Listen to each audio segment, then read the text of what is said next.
Today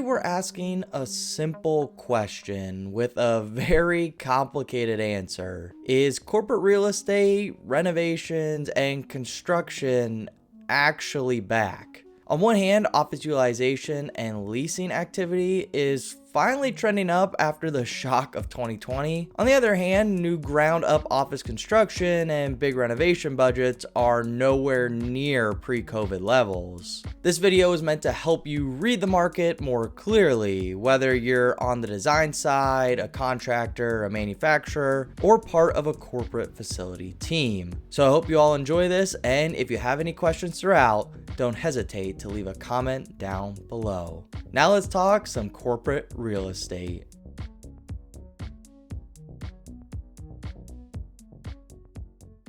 So as most of us know, when COVID hit, companies emptied out their offices overnight. Remote work went from a perk to a necessity, and corporate real estate teams slammed the brakes on new projects, which made sense at the time, of course. Leasing demand fell, sublease spaces flooded the market, and vacancy started climbing quarter after quarter. A lot of tenants took this opportunity to shrink their overall footprint by delaying their upgrades or walking away entirely when leases expired. I mean, to be honest, no one really makes an upgrade until they absolutely have to or there's a problem. The classic, oh, better fix that before the board comes in type issue, but that's a different topic altogether. For contractors and manufacturers tied to corporate interiors, this meant one thing: way, and I mean way, longer decision cycles. More pressure on pricing as landlords and tenants tried to preserve cash. Even when some projects did move forward, they were often do the minimum to get by instead of a full refresh. But we all know this already. Of course, it was COVID. Why would companies reinvest in their space if no one is working there and the future is so uncertain? It actually was an eerie time to think about. I mean, these massive corporate offices just empty. It kind of gives a new perspective when you look at a building that big. But like I said, we all know this, and COVID was literally 6 years ago. Why are we harping on the past? Well, to be honest, it just gives really nice context for our next section. Now let's fast forward to 2024 and 2025. The picture today is very different from the immediate post-COVID years, but it's not a full rebound either. Think of it less like a switch flipping on and more like a long, uneven recovery. Here's actually a short I made last year after an article came out, and I was just mind blown with the snip snap of the office market. I mean, you just couldn't get a read on it. So there was a big push to renovate a lot of these office buildings to include more offices, get more up to date, and overall increase the employee experience, which is great for commercial flooring, real estate, you name it. That is a really good thing. There's a lot of demand for commercial flooring and real estate, and people are moving back into the offices, so couldn't be better timing, right? However, for the first time in several decades, and that's decades with a capital D, there is more corporate real estate being removed than added. So how exactly does this even happen, especially when there was a big push for a lot of corporate real estate and now more of it's getting removed than added? Well, I think ultimately these businesses just saw they didn't really need all this space like they thought they used to. So now they're turning a lot of their corporate buildings into apartment complexes, and it's moving more to the residential side of things, which I think is a great opportunity for mixed use developments, but that's just my opinion. So we don't go all over the place in this video, let's state some actual positives. We'll go back to playing devil's advocate real soon, I promise, so don't click off of this yet, cynics. But for now, let's get real estate nerdy. Big research firms are finally reporting positive office demand in many markets.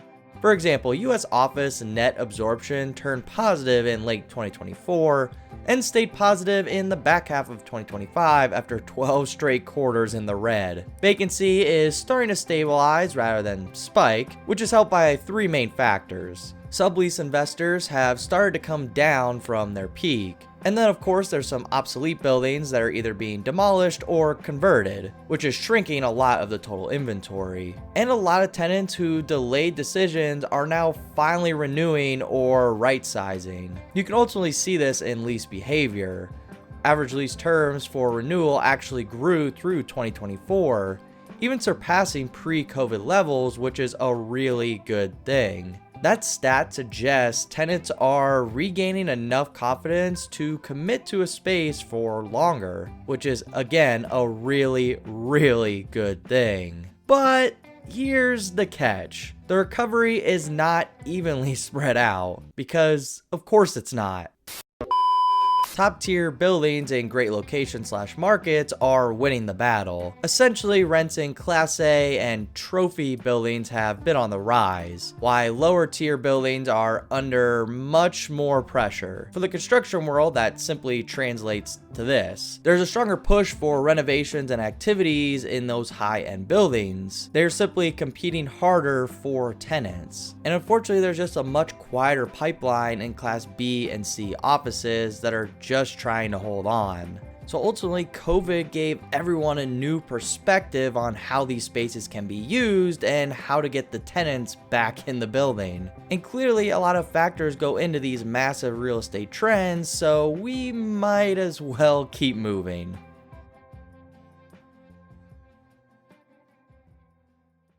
So if I just went on about how demand is improving and more people are coming back to the office, why doesn't it feel like that? First things first, return to office itself is very messy. Hybrid work quickly became a norm, and companies are still experimenting with how much space they really need. I mean, physical office use is clearly higher than it was in 2021 or 2022, but it's still well below pre-pandemic norms in many markets. And policies are just all over the map, from fully flexible to strict 5 days a week mandates. I mean, some big names are pushing really hard. Amazon is a big example. Their 5-day a week office mandate has created space crunches and forced them to expand and optimize their footprint in key markets.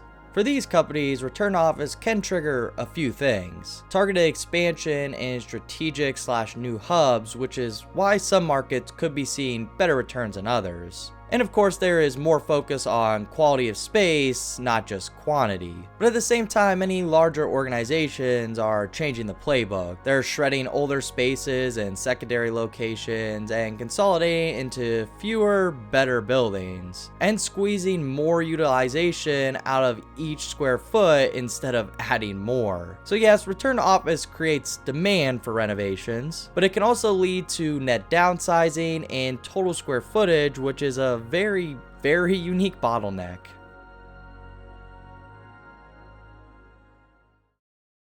So now let's actually talk about the construction and renovation pipeline. One of the most striking stats is how little new office product is actually coming out of the ground. The amount of US office space under construction dropped below 20 million square feet in 2025, which for those who don't know, that is the lowest level in decades, and just a small fraction of the pipeline we saw in 2020. There's also several forces holding back new projects and even some major renovations. There's also construction materials and labor costs that remain elevated instead of dropping back to pre-COVID norms, with landlords already stretched by higher vacancy and weaker cash flows. And then on the tenant improvement side, landlords have spent the last decade ramping up TI allowance to compete for occupancy, which these allowances more than doubled since 2016 in some markets. But they've recently leveled out as owners hit their limit, which indeed is adding more value engineering and more projects that focus on select areas like lobbies, collaboration zones, and key client-facing spaces. So rather than full building transformations, which is more of a reason to build strong relationships, especially with the end users, or start to transition, you're thinking towards multifamily or even mixed-use corporate spaces. And of course, every market can be very different from the next. I mean, Sunbelt and tech-heavy markets like Texas metros are still seeing meaningful construction and renovations, while others are dominated by conversions, demolitions, or simply still waiting things out.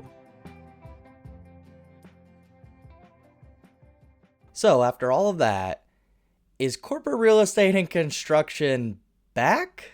If you talk to optimists, they'll say office utilization is rising and return to office is not going away. Leasing demand has turned a corner in many markets with more positive absorption and longer lease terms, which, yes, is true. And like we talked about, Class A or trophy buildings are investing heavily to stay competitive, which supports high quality renovations, tenant improvements, and immediate upgrades. From that angle, corporate interiors are absolutely still a major strategic market. There's real money flowing into creating magnet offices that pull people in and support culture and collaboration, which again is so true. However, if you talk to skeptics, they'll point out the overall vacancy remains high and many buildings are still struggling. New ground-up office construction is at historical low levels. Many landlords are capital constrained and cautious, which leads to delays or scaled-back renovation plans, and the long-term balance between remote, hybrid, and in-office work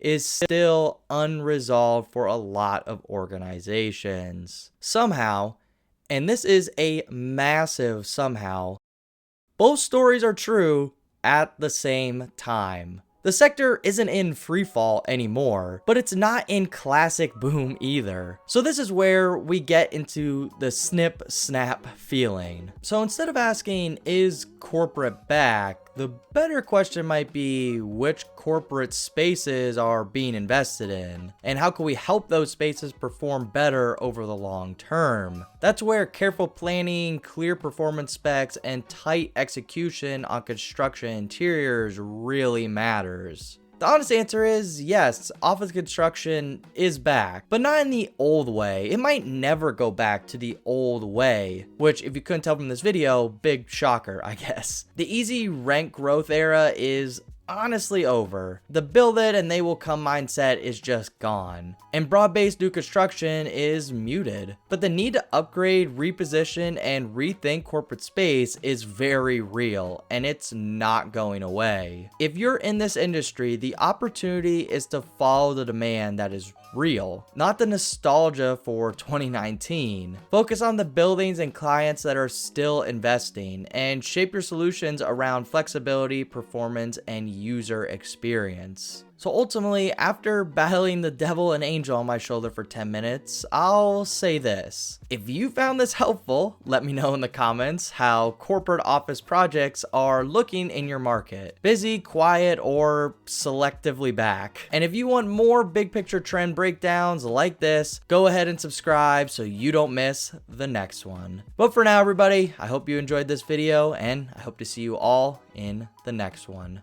Take care, everybody.